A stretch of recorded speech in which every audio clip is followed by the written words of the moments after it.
So the Pittsburgh Steelers getting a player that I really like in Pat Freiermuth, although there is a little bit of, I guess my initial concern or just confusion is, why are you getting a tight end, a position that typically takes a year to develop, when you got a running back in the first round, which was seemingly a win now move? Those two picks seemingly conflict against each other. But if you just look at this pick in isolation, it's a great pick.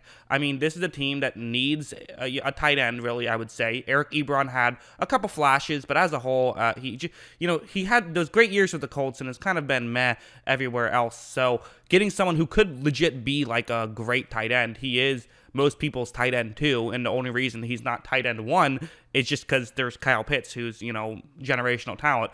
But there's a lot to like about Freiermuth. We'll talk about that. And hey, who's gonna block for the for the Steelers? Well, now you have a big tight end who can that honestly could legit help though. I mean, you could have him out there and having like a good tight end who can block.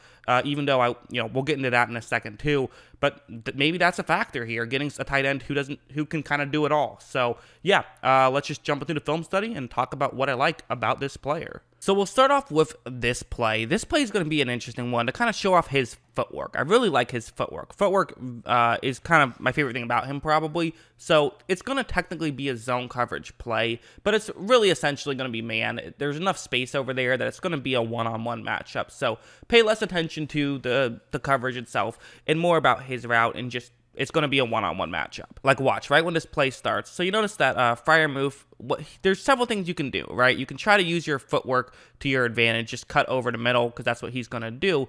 But what I like about this, the way he's going to run this route, is he doesn't sell it short. He doesn't just run over the middle now like a lot of guys would, because you do that, okay, the defensive player is going to read it. He's going to be able to come over and cover it, and you're not really going to get too open. Watch him get to the outside, sort of use size a little bit, but that footwork to pull off that spin move is really, really impressive, and not a lot of tight ends can do that. So he also takes a big hit and still hangs on to the football. Listen, that's a part of what being a tight end is. You have to be a big, physical, violent player at times, but just the footwork itself is kind of what I like the most about him. Like, this play will be another example of that kind of. So it's going to be a tight end screen. And one of the things I do have to say is, like, listen, he's not going to run this like blazing speed. I remember, like, I think Noah Fant ran like a 4.5. As far as I can tell, he hasn't ran a 40-yard dash. I would guess it's not something that's going to blow you away by any means. But the reality is, it's not necessarily straight line speed that you need for a tight end. And honestly, 40 times don't often translate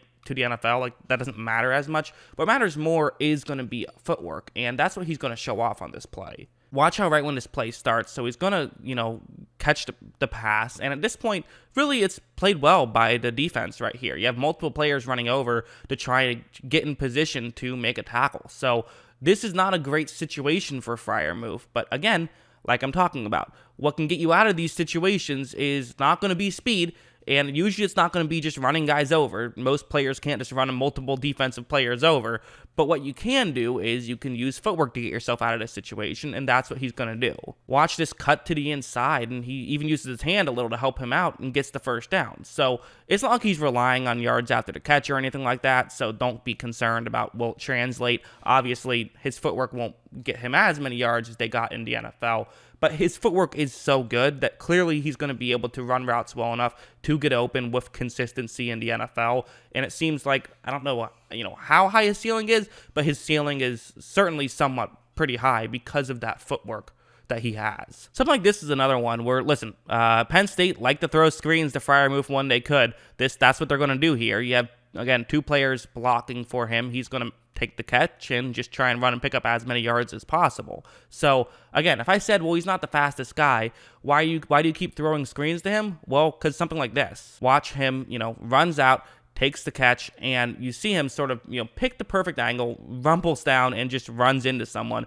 He can be a violent player at times. So that's definitely very cool to see, just that he's, willing to lower the shoulder and take a hit. But really, more than anything, it's just the way he knows exactly where to run. He picks the right lane and takes it. There's also something like this, where this time it's going to be man coverage. And that's something that I'm always interested in, is seeing, can a tight end win in man coverage consistently at all? Because, yeah, it's impressive when a tight end can sit in zone coverage, take the catch, and run forward and pick up 10 yards, 11 yards, or whatever. But you can find a lot of guys in the NFL who can do that. You can't necessarily find a lot of tight ends who can just win one-on-one matchups with consistency in the NFL. You can do it in college better, but in college, you would see that Freiermuth would do a pretty good job at it. So on this play, it is man coverage, cover one blitz. He's running a route over the middle. It's a good route against this type of coverage. And watch how he just quickly gets to the inside, and then he has the inside leverage to continue running and make the grab, and even makes some, man miss and is able to pick up more yards. So that play they call him Baby Gronk a little bit, which, okay, he's not Gronkowski, but you kind of see why a little bit with that kind of play. That's a very Gronkowski-esque play, so there you go. Okay, let's talk about blocking for a second. I gotta be honest, I wasn't blown away by his blocking, which is a bit disappointing given the 6'5", 260 pounds. You're expecting him to just completely body guys almost, but that's just not really what he does, which is okay. His blocking isn't bad or anything. I'm not disappointed in it, but definitely when you see his size, you just think, oh, probably a monster in the blocking game.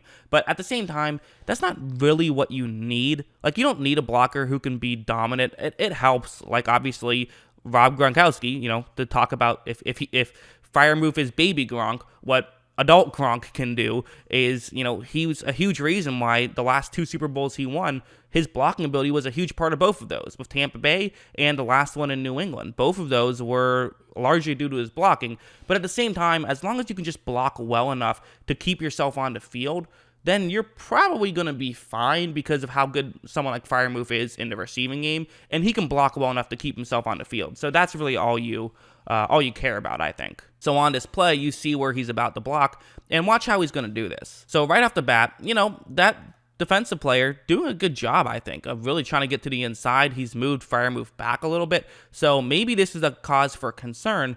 But again, part of what Freiermuth still has is just size.